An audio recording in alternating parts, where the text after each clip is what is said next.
Just one word for the episode name this time, Destiny. The other two-word episode names were for one of each of the twins. This one word applies to both of them, though it seems in different ways. It may be a deeper meaning as the series goes on that they actually share an overall destiny as well. We get a flashback, sooner than I thought we would by weeks, 16 years previous on Brendok. This episode is all about the twins as young girls. They live with a coven of witches, all female, but not outright evil like we've seen in the past with the Night Sisters. The two girls are supposed to do a ceremony called the Ascension, which would make them full-fledged witches. Osha has left their stronghold, which they're not supposed to do, and is under the Bunta tree, the same tree that was used to make the poison that Torben drank in the second episode. Both girls demonstrate some force powers, which doesn't amount to much since we already knew they were force sensitive. Osha states pretty bluntly later on that she wants a new life. She wants some individuality. The girls do their poem, always one but born as two. This is probably just twin stuff, but it really feels like a dyad.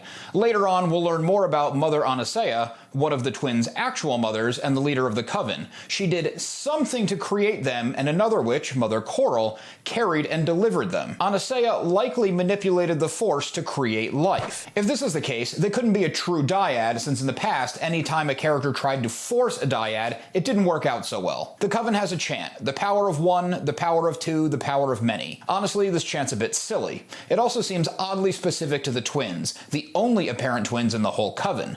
This gives some credence to thinking that the girls were not only created by manipulating the Force, but in an attempt to form a dyad, even if a different name was used. The goal being to strengthen the coven's power, since they said they were almost wiped out in the past. We do know for sure that the children aren't normal children, and they're the only children in the entire coven. We know from Revenge of the Sith, along with some legend stories, that manipulating the Force to create or alter life in specific ways is seen as a dark side ability. The coven knows there are Jedi around. The Jedi tracked the coven here. It seems the coven has been pushed off other planets and is being persecuted throughout the galaxy. This can mean a couple things. Either the galaxy at large doesn't like what the coven is about, maybe they're a lot more evil than they come across since at this point we've only seen their narrative from their point of view, or maybe the Jedi don't want anyone else using the Force and are trying to stop them. The coven was likely left to their own devices on using the Force in their own way, assuming they weren't outwardly aggressive to the citizens of the galaxy. Part of the Jedi's role is policing to an extent. When the coven manipulated the Force to create life, a dark side trait, the Jedi got involved. The coven went on the run to keep the girls safe, and the Jedi want to take the girls under their wing to bring them up in the light, not in the dark. Mother Anastasia says to her coven that they've been prosecuted and people think their powers are dark. At one point, Mother Coral does something to Torben. His eyes go black, he's in some strange state like his mind's gone blank. This looks very much like a dark power to me. All of this could be something of a misunderstanding. The coven isn't Sith or even Sith adjacent. They may not see creating children to carry on their lineage as an evil move. The Jedi wanting to raise the kids in the light and the coven wanting to raise them their way could be as simple as a difference in ideologies. Aside from the Force Kung Fu, nothing being obvious and straightforward is my favorite part of this series. Mother Anastasia does an informative training session. She describes the Force as they see it, a thread that goes through all things. She says it isn't a power they wield, though we do see them use the Force in some very familiar ways. I think her meaning is more of a symbiotic relationship with the Force, like Qui-Gon explains with midi-chlorians. Not that they can't touch the Force at all, like some Force religions believe. A lot of what Mother Anastasia says sounds very familiar to Obi-Wan first explaining the Force in A New Hope. During the lesson, Osha won't use the Force. She seems nervous about it, not that she can't do it. Given her desire to become a Jedi, she obviously isn't against having powers at all. Maybe her Force is at an extreme level and she doesn't trust herself. A big part of the episode is Osha not wanting to become a witch. We know this because she says, "I don't want to become a witch." I get there was limited time to tell this story, but I would have liked to see some of the why instead of just be told it before she meets with the Jedi. This isn't a huge sticking point for me. The end result turns out to be the same. It just would have played out a little bit smoother. May completes the ritual and gets the markings on her forehead we see in the first episode. Osha's own ceremony isn't complete. The Jedi break in. I started getting some uneasy feelings on how the Jedi were being portrayed at this point. They broke into these people's homes. Sol, Indara, and Kalnaka are present as Jedi. Torben is Indara's Padawan, and I'm pretty sure that's new information. Mother Anastasia knows this was inevitable because the Jedi are looking for the twins. She tells the coven no violence, and then tells the twins to stay out of sight. Osha is enamored by the Jedi and is seen. Sol says the Jedi don't just take children and then creepily begins to manipulate Osha into wanting to come with him. The Jedi seem to think it's okay for them to go to any planet in the Republic to find potential recruits. There's some debate on jurisdiction, but I can't get past the Jedi trying to sway these kids into saying they want to go right after saying they don't take kids. And Dara even doubles down, saying that the Coven and the children's parents can't deny the Jedi's right to test the children. That sounds an awful lot like coercion to me. I don't love how the Jedi are being portrayed here. It seems manipulative and creepy. When the episode ended, I was left feeling very uneasy until I started working through some of these theories on forced manipulation and the dark side. That, along with Torben's line in the last episode of thinking they were doing the right thing.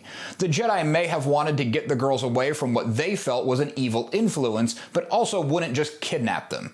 Time will tell on this. Sol may not be the Qui-Gon Jinn figure that he seemed to be originally, or maybe he's doing exactly what he feels right without all the information on it, so it looks bad for him at this time. It could also mean past regrets turn him into the more centered and humble Jedi he appeared to be when we first met him. All of this could be something we don't get full answers on until the end of May's journey. The real information could be the flipping point that gets May to turn on her master, from a certain point of view and all that. Mother Anastasia is oddly okay with letting her 8-year-old make a permanent life-altering decision. Given the power that was used to make and now resides in these kids, Anastasia may be realizing that if she forces anything, the whole situation could be a whole lot worse. She explained that destiny isn't something set in stone. May isn't so understanding. She says at first that if the Jedi take Osha, she'll stop them. It's a nice moment, even if it's done in anger. She then ups the ante, saying if Osha tries to leave, May will kill her. What? May burns Osha's notebook after finding Osha drew Jedi's symbol in it. We hear the lantern break and the fire spreads, but we only see or hear this from inside Osha's room with the door shut. We don't see May start the fire. We do see Sol running around the fortress seconds later.